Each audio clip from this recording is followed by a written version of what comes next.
जय हिंद दोस्तों। 21 तोपों की सलामी के साथ प्रेमचंद स्पेशल सीरीज में आप सभी का बहुत स्वागत है। अगर आप इस चैनल पर नए हैं तो कृपया चैनल को सब्सक्राइब कर लीजिए और बेल आइकन ज़रूर प्रेस कर दीजिए। आइए हम एक नई कहानी की शुरुआत करते हैं जिसका नाम है दो भाई। प्रातःकाल सूर्य की सुहावनी सुनहरी धूप में कलावती दोनों बेटों को जांघों पर बैठा दूध और रोटी खिलाती। केदार बड़ा था, माधव छोटा। दोनों मुंह में कौर लिए कई पग उछल कूद कर फिर जांघों पर आ बैठते और अपनी तोतली बोली में इस प्रार्थना की रट लगाते थे जिसमें एक पुराने सहृदय कवि ने किसी जाड़े के सताए हुए बालक के हृदयोद्गार को प्रकट किया है। दैव दैव घाम करो तुम्हारे बालक को लगता जाड़ा। माँ उन्हें चुमकार कर बुलाती और बड़े बड़े कौर खिलाती। उसके हृदय में प्रेम की उमंग थी और नेत्रों में गर्व की झलक। दोनों भाई बड़े हुए साथ साथ गले में बाहें डाले खेलते थे। केदार की बुद्धि चुस्त थी, माधव का शरीर।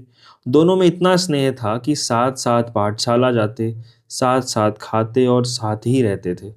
दोनों भाइयों का ब्याह हुआ। केदार की वधू चंपा अमित भाषिणी और चंचला थी। माधव की वधू श्यामा सांवली सलोनी रूप राशि की खान थी। बड़ी ही मृदुभाषिणी, बड़ी ही सुशीला और शांता स्वभावा थी। केदार चंपा पर मोहे और माधव श्यामा पर रीझे, परंतु कलावती का मन किसी से ना मिला। वह दोनों से प्रसन्न और दोनों से अप्रसन्न थी।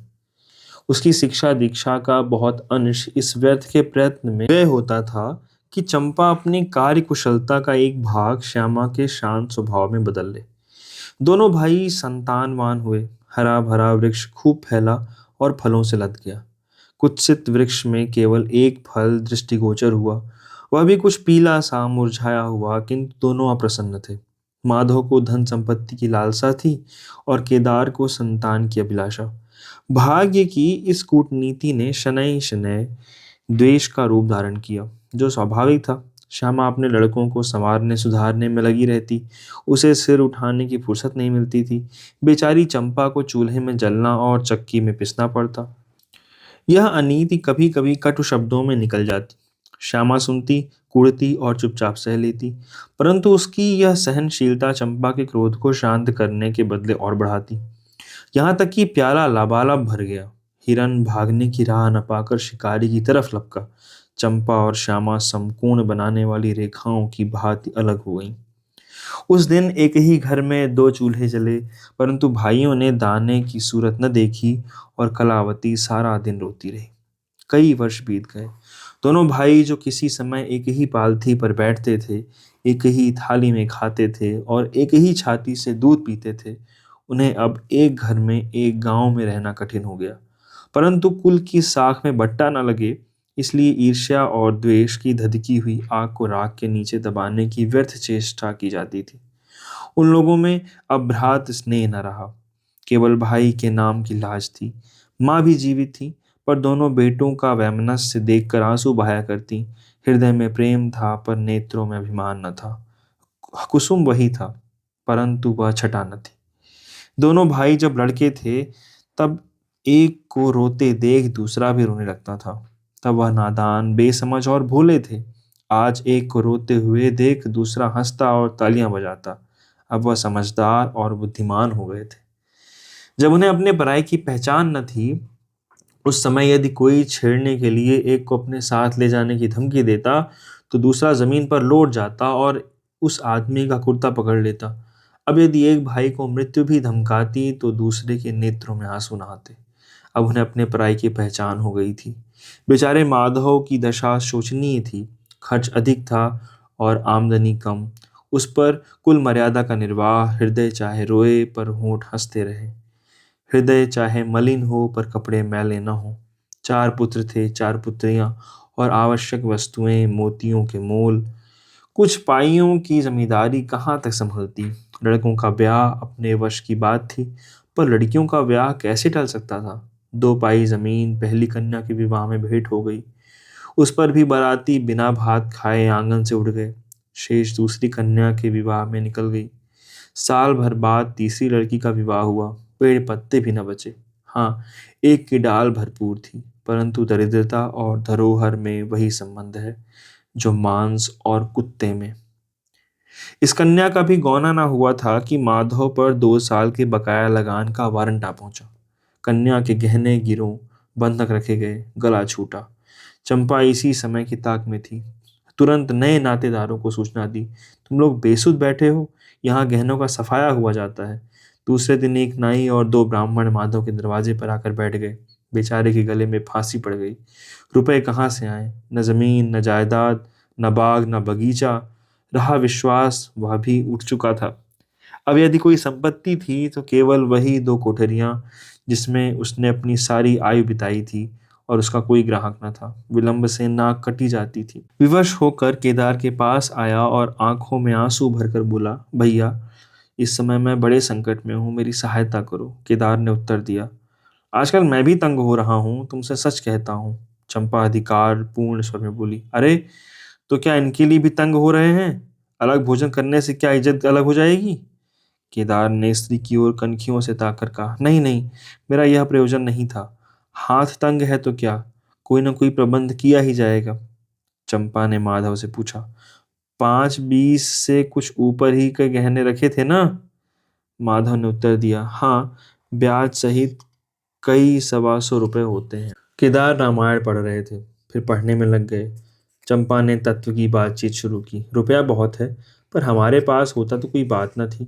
हमें भी दूसरे से दिलाना पड़ेगा, और महाजन बिना कुछ लिखाए पढ़ाए रुपए नहीं देते। माधव ने सोचा, यदि मेरे पास कुछ लिखाने पढ़ाने को होता तो क्या और महाजन मर गए थे? तुम्हारे दरवाजे आता क्यों? बोला, लिखने पढ़ने को मेरे पास ही क्या है? जो कुछ जगह जायदाद है वह यही घर है। केदार और चंपा ने एक दूसरे को मर्मभेदी नयनों से देखा और मन ही मन कहा, क्या आज सचमुच जीवन की प्यारी अभिलाषाएं पूरी होंगी? परंतु हृदय की यह उमंग मुंह तक आते आते गंभीर रूप धारण कर गई। चंपा बड़ी गंभीरता से बोली, घर पर तो कोई महाजन कदाचित ही रुपया दे, शहर हो तो कुछ किराया ही आए, वह गंवई में तो कोई सेंत में रहने वाला भी नहीं, फिर साझे की चीज ठहरी।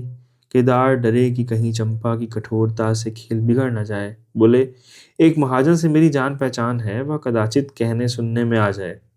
चंपा ने गर्दन हिलाकर उस युक्ति की सराहना की और बोली, पर 2-3-20 से अधिक मिलना कठिन है।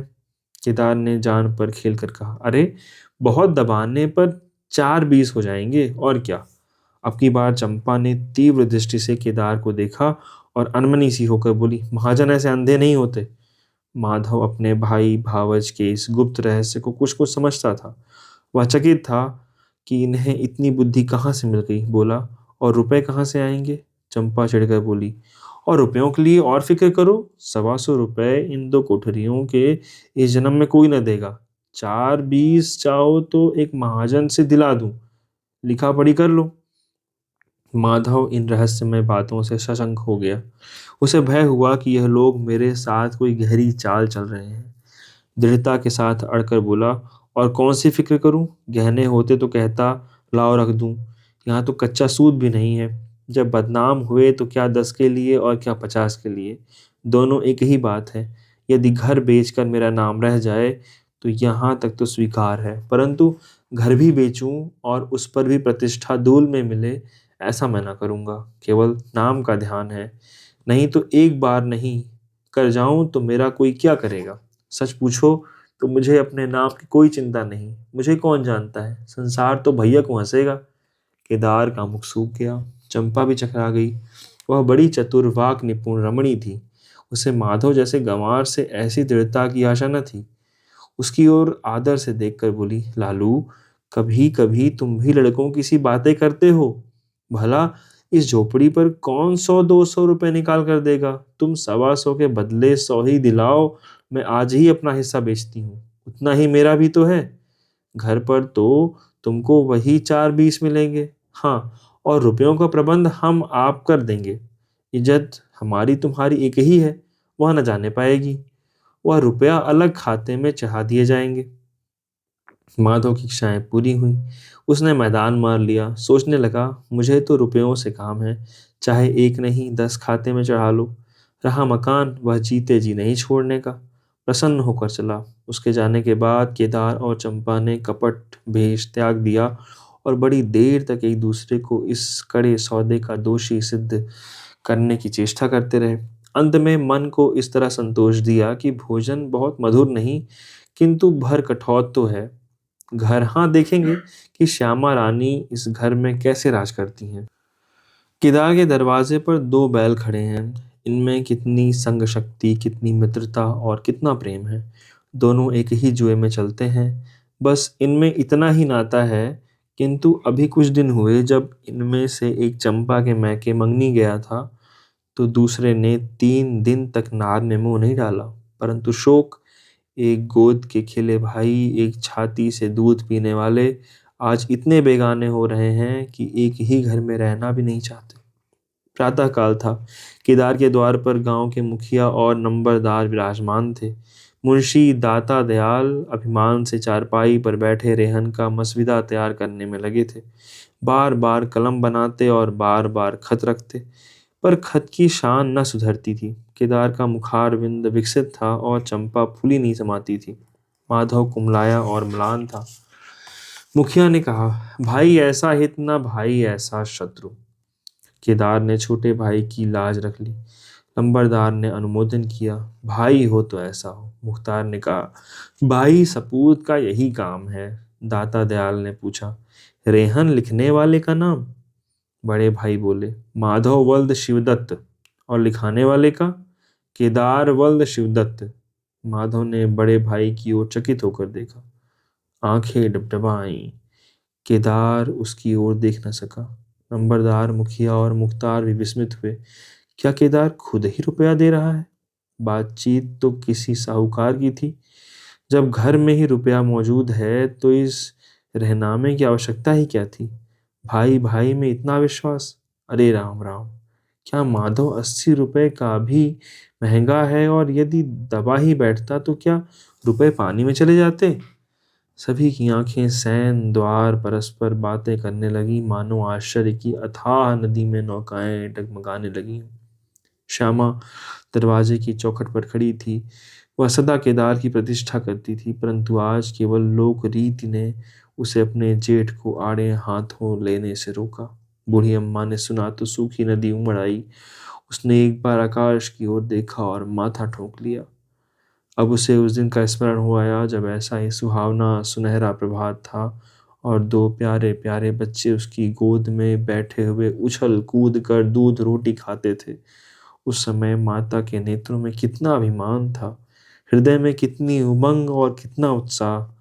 परंतु आज नयनों में लज्जा है और हृदय में शोक संताप। उसने पृथ्वी की ओर देखकर कातर स्वर में कहा, हे नारायण, क्या ऐसे पुत्रों को मेरी ही कोख से जन्म लेना था? बहुत शुक्रिया। यह कहानी यही समाप्त होती है। अगर ये कहानी आपको पसंद आई हो तो कृपया लाइक का बटन जरूर प्रेस करिएगा और कमेंट बॉक्स में अपने सुझाव जरूर साझा करें। धन्यवाद।